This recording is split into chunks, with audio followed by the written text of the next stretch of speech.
In this video, we're going to take a look at the icons that are returned in a vehicle search. On the vehicle search, you can see the green icon in the top left corner. That represents network status. That may appear as an orange circle, in which case that would indicate that we do not have a network connection or an internet connection, and that we're relying on cached information. In the center of the screen, we can see the three different search buttons. One is the magnifying glass, which allows us to do a keyboard or text search. The second one is a microphone, which allows us to do a voice search. And the third one is a camera, which allows us to do a photo or LPR search. When we do a search, the records that are returned have status icons. So here we can see that, in fact, the first record wasn't returned from the database. It's always available to allow us to add a new vehicle to the system. If we click on that and we go to the violation entry, we'd be able to fill in all of the details associated with this vehicle, such as color, make, model. Generally, we want to pick a vehicle from the list that already exists. But if we did enter, say, as an example, a new JROC Ontario passenger, the system would be smart enough to merge that with the third record that's listed. In the second record, we can see that it has a red circle with a white X, which represents that this vehicle does not have a valid permit. The reason this vehicle does not have a valid permit is because this vehicle has no province or state designation. So it's impossible for the system to know what province or state this vehicle is from, and therefore can't link it to a valid permit. In the third record, we can see that there's a green check mark. That means that this vehicle is valid in, and if we look at the top, any parking group and any zone. So basically, we're saying that this vehicle does have a permit for our location. And the green dot that's on the two JROC records indicates that there is a JROC plate in the system that is marked as active.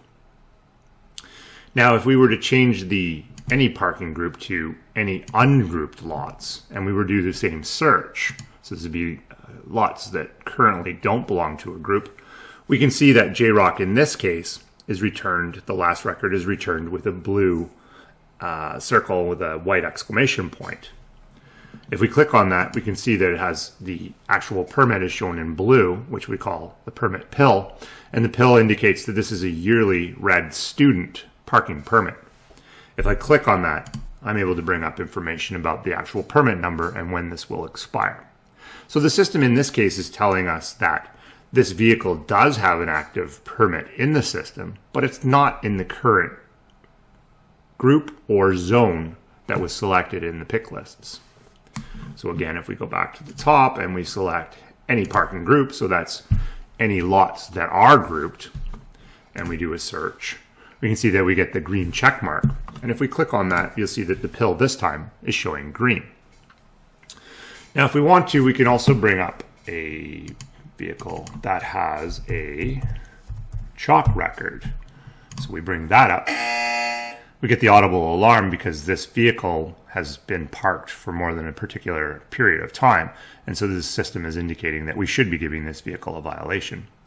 We can see here that the vehicle itself doesn't have any province or vehicle type information because it's not coming from the database. This is a search that's returned a chalk record from the system saying that this vehicle was chalked 2 hours and 47 minutes ago, about 8 meters from our current location. If we click to expand that, we can see that we have the same options that we have for all of the others, where we could have another chalk record, we could record a violation, or we could list details. In this case, there are no details other than possibly previous chalking information. If we bring up a different plate, and this plate that we're going to bring up has a plate in Ontario and also in BC. So this plate, as an example, is a plate that's the second record shows that there's a MASH BC passenger, and the third record shows there's a MASH Ontario passenger. So again, the system using the plate, the province or state information, and the plate type as designators is able to identify this particular record in the system. So here we can see that MASH BC is a passenger plate coming from the database query, and it's indicated by the user of that plate that they're not an active plate, or that plate isn't active in the system. Whereas this third record shows that MASH Ontario passenger has a valid permit and is in fact marked active in the system. Now, another thing that we can look for is a flag. So often vehicles may be flagged as plates of interest, and so we can bring up that plate. And again, we get an audible notification. In this case, not that we need to give this plate a violation, but that we have a flagged record. If we click on that record, we get information about why this is flagged. So we can see here that the vehicle has been suspiciously driving around campus. So this is a plate of interest.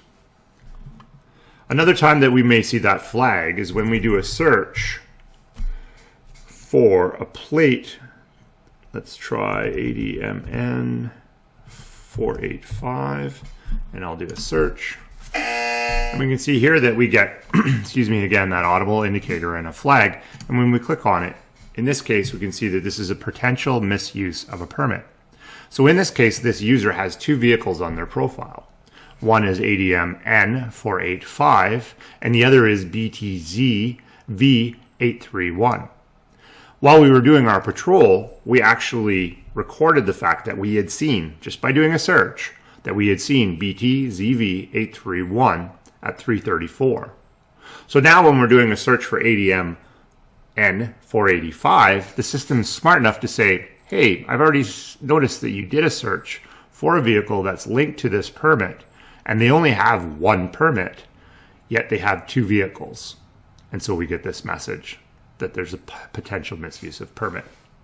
So now if we do a search for ZV831, and we bring that up, we can see that that one has a valid parking.